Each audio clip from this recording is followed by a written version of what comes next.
नमस्कार, मैं हूं डॉक्टर पवन त्यागी। आज एक बड़े मुद्दे पर हम चर्चा करेंगे और ये चर्चा है चीन को लेकर। चीन जैसा कि इस कोरोना की महामारी के समय में पूरा दुनिया इस कोरोना से ग्रसित है, सभी जगह लगभग लॉकडाउन है और ऐसी स्थिति में व्यापार धंधे सब चौपट होने के कगार पर हैं। बड़ी बड़ी कंपनियों के शेयर काफ़ी नीचे जा चुके हैं। अर्थव्यवस्था की इस मंदी के दौर में ये चाइना बहुत बड़ा निवेश दुनिया के कई देशों में करना चाह रहा है ऐसे समय में, और भारत में भी इसी चाल के तहत कई कंपनियों में इसने बातचीत शुरू की ताकि ये उन कंपनियों में अपना निवेश कर कर आज की मंदी के दौर में ज़्यादा से ज़्यादा उनके शेयर खरीद ले और कल को जब व्यापार पनपेंगे तो तब ये पूरी भारतीय कंपनियों पर भी अपना कब्जा जमा ले।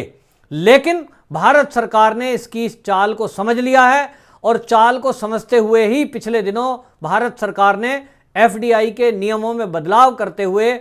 ये कानून बना दिया है कि अब चाइना, पाकिस्तान और बांग्लादेश, और इतना ही नहीं तो हांगकांग भी, क्योंकि आप जानते हैं कि चाइना बहुत सारा अपना व्यापार हांगकांग के जरिए करता है और इसलिए भारत सरकार ने उस हांगकांग के लिए भी ये नियम बनाया है कि अब कोई भी निवेश यदि चाइना, हांगकांग, पाकिस्तान और बांग्लादेश भारत में करता है, किसी भी कंपनी का शेयर खरीद फरोख्त या किसी भी प्रकार की कोई अपनी यूनिट, मैन्युफैक्चरिंग यूनिट यहां भारत में लगाने की इच्छा रखता है तो भारत सरकार से उसको परमिशन लेनी पड़ेगी। ऐसा क्यों किया है? ऐसा इसलिए किया कि हमारे बहुत सारी कंपनियों में भारत सरकार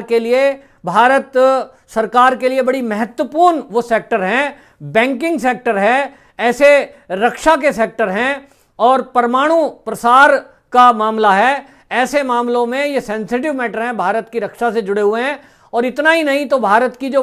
के अंदर जो बड़ी बड़ी कंपनियां काम कर रही हैं, उन कंपनियों के भी शेयर खरीदने के लिए ये चाइना बातचीत चला रहा था। भारत सरकार ने इस चाल को समझते हुए समय से पहले ही एफडीआई में बदलाव किए कानून में, जिसके कारण चाइना बौखला गया है। चाइना ने यह कहा कि ये डब्ल्यूटीओ के जो नियम हैं साझा व्यापार, उसको करने के नियम के विरुद्ध है, भारत सरकार ऐसा नहीं करे। तो भारत सरकार ने इसके जवाब में कह दिया है कि ये कोई नियमों का उल्लंघन नहीं है, हम अपने देश की रक्षा सुरक्षा के लिए हम अपने देश के कानून बना रहे हैं। और ऐसे दुनिया के कई देश हैं, चाइना भी उसमें से एक है, जो वहां अपने देश में कौन वहां उसमें इन्वेस्ट करेगा, कौन नहीं करेगा। यहां तक कि भारत के लिए भी उसने कानून बना रखे हैं कि भारत की सरकार, अगर भारत के व्यापारी अगर कोई कंपनी या मैन्युफैक्चरिंग यूनिट में अपनी हिस्सेदारी खरीदना चाहें भारत के व्यापारी चाइना में, तो उनको सीमित ही दायरे में इन्वेस्टमेंट की अनुमति चीन से मिलती है। भारत का कोई भी व्यापारी हो या दुनिया का कोई भी व्यापारी हो, अगर वो वहां चाइना के उद्योग धंधों में अपना इन्वेस्टमेंट चाहता है तो उसको इलेक्ट्रॉनिक क्षेत्र में, आईटी के क्षेत्र में और अपना मेडिकल साइंस के क्षेत्र में अनुमति नहीं है। कैसा? वहां उसने अपने दिए कानून बना रखा है। तब डब्ल्यूएचओ याद नहीं आता चाइना को, लेकिन जैसे ही भारत सरकार ने रोक लगाई तो अब उसको याद आ रहा है कि यहां भारत सरकार ऐसे रोक क्यों लगा रही है। आप देखिए कि इसी चाल को समझते हुए जो भारत ने रोक लगाई है,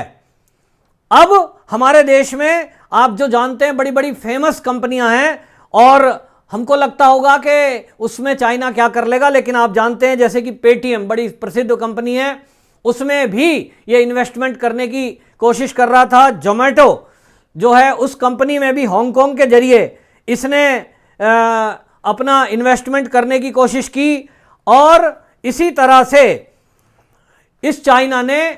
कई ऐसी कंपनी हैं जिनके अंदर इसने यहाँ, जैसे कि ई कॉमर्स की कंपनियां हैं, ओला है, और इसी तरह रिन्यूएबल एनर्जी की कुछ कंपनियां हैं, और एक भारतीय कंपनी है बिग बास्केट, जो आप घर बैठे ऑनलाइन ऑर्डर करते हैं और सामान आपके घर में आता है। वो बिग बास्केट इंडियन कंपनी है, लेकिन उसमें उसने अलीबाबा जो चाइना की कंपनी है उस ब्रांड के तहत उसने उसमें इन्वेस्टमेंट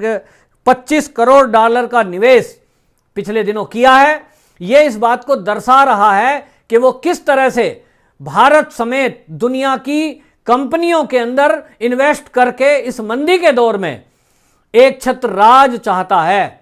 लेकिन भारत सरकार समय से इस चेतना हो गई है भारत के अंदर, और इस चेतना के कारण एफडीआई के कानून में परिवर्तन किया है, जिसके कारण चीन बौखला गया है। ये जो चाइना है उसका अब तो साफ समझ में आ रहा है कि चाइना की ये जो कोरोना वायरस फैलाने की चाल है ये आखिरकार थी क्यों। ये चाइना चाहता ही ये था कि वो पूरी दुनिया में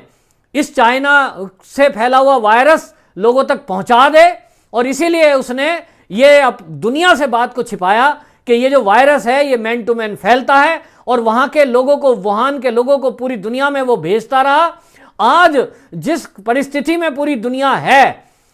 उस परिस्थिति में जब सारी दुनिया इस चाइना के वायरस से ग्रसित है, ऐसे समय में भी वो अपनी धूर्तता से बाज नहीं आ रहा है, क्योंकि अब ऐसे ऐसी चीजें खुल करके सामने आ रही है कि चाइना ने जनवरी फरवरी में ही बहुत सारी संख्या में पीपीई किट और इस कोरोना की टेस्टिंग किटों की जमाखोरी करना शुरू कर दी थी। अमेरिका के व्हाइट हाउस के व्यापार और उत्पादन निर्देशक पीटर नवारो ने यह कहा है कि मेरे पास ऐसे सबूत हैं कि वो मैं सबूत बता सकता हूं, सीमा शुल्क संघ के सबूत हैं कि चाइना ने जितनी उसकी डिमांड है उससे 18 गुना ज्यादा पीपीई किट और कोरोना टेस्टिंग किटों की जमाखोरी करना शुरू कर दी थी जनवरी फरवरी से ही, और आज वो उन्हीं किटों को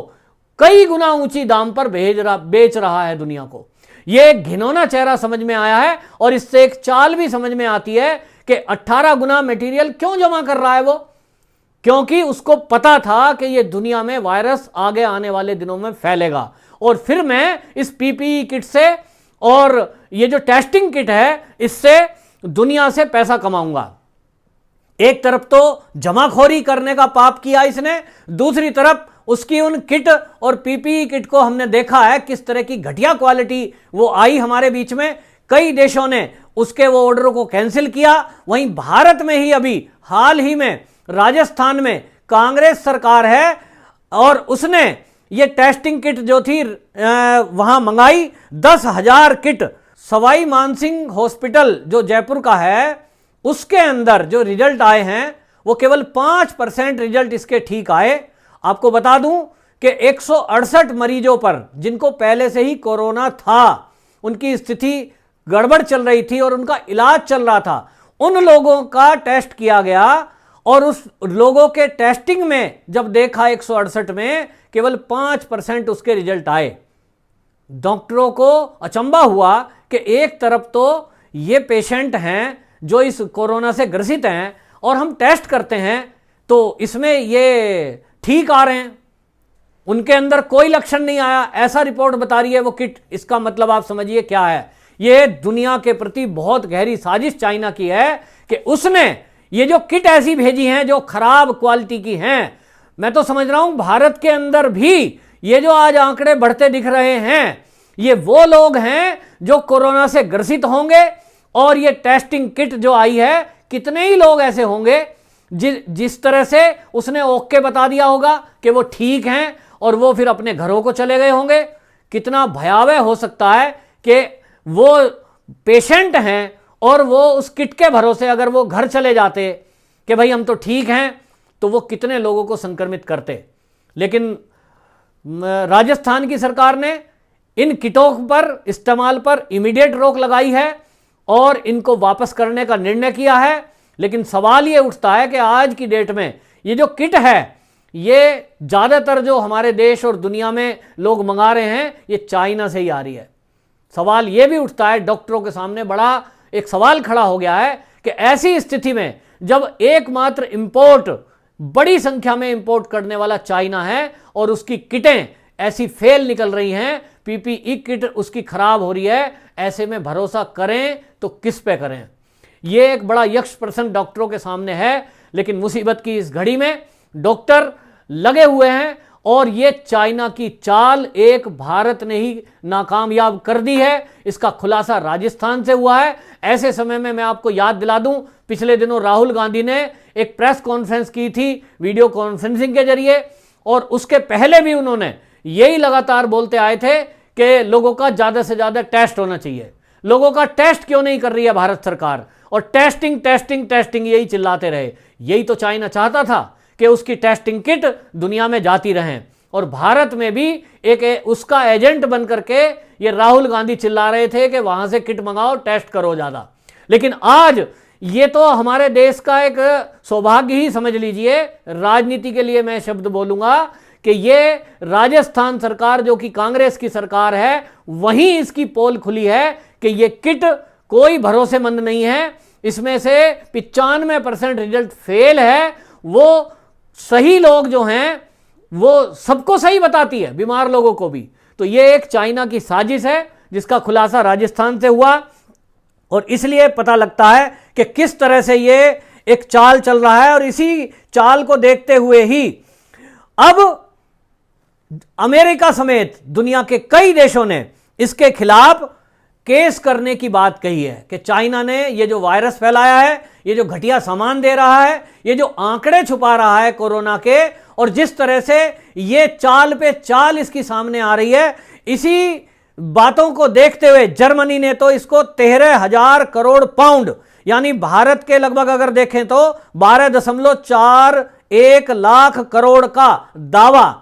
चाइना के ऊपर किया है। उसने कहा है कि चाइना की वजह से हमारे देश का पर्यटन, हमारे देश की एयरलाइंस और इस तरह के बहुत सारे उद्योग धंधे बंद हुए हैं, जिसके कारण हमारे देश का जो नुकसान हुआ है हम इसका दावा करते हैं चाइना से वसूलेंगे। इसी तरह से जर्मनी, फ्रांस, ब्रिटेन और ऑस्ट्रेलिया ने भी मुखरता से चाइना का विरोध करते हुए कहा है कि अंतर्राष्ट्रीय न्यायालय में इस मुद्दे को उठाएंगे, अंतर्राष्ट्रीय मंच पर इस मुद्दे को ले जाएंगे। और यह चाइना की चाल का खुलासा करने के लिए अमेरिका के डोनाल्ड ट्रंप तो पहले ही कह चुके हैं कि यदि चाइना का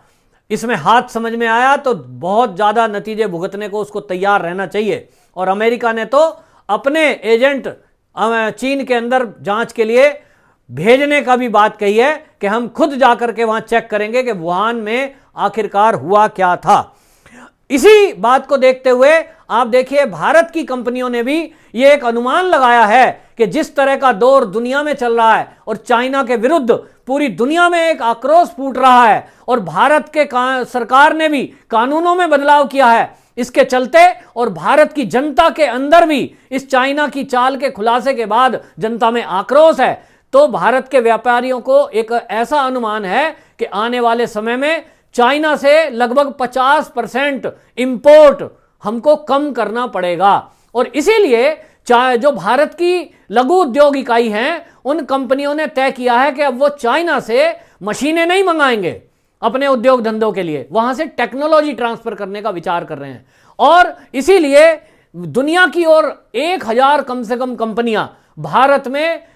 इन्वेस्ट करने के मूड में हैं और भारत में आकर अपना व्यापार करना चाहती हैं, क्योंकि चाइना की चाल को देखते हुए उनका मोह चाइना से भंग होता जा रहा है। तो भारत के लिए चाइना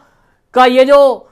खुलासा हुआ है, भारत के लिए तो एक मौका लेकर के आया है। आने वाला समय दुनिया के लिए पता नहीं क्या होगा, लेकिन भारत के लिए सुनहरा समय होने वाला है, क्योंकि दुनिया के बाकी देश इस समय भारत की तरफ देख रहे हैं और भारत सरकार पूरी सतर्क है, अपने नियम कायदे कानून से चल रही है। और चीन को भी वो ऐसा पहली बार हो रहा है कि ऐसी सरकार इस समय सत्ता में है मोदी जी की कि चीन को हर बात का मुंह तोड़ जवाब दे रही है। चाहे वो कोई भी चाल चलने की कोशिश करे, उसकी हर चाल को मोदी जी चाल चलने के पहले ही उसको विफल करने में कामयाब हो जा रहे हैं।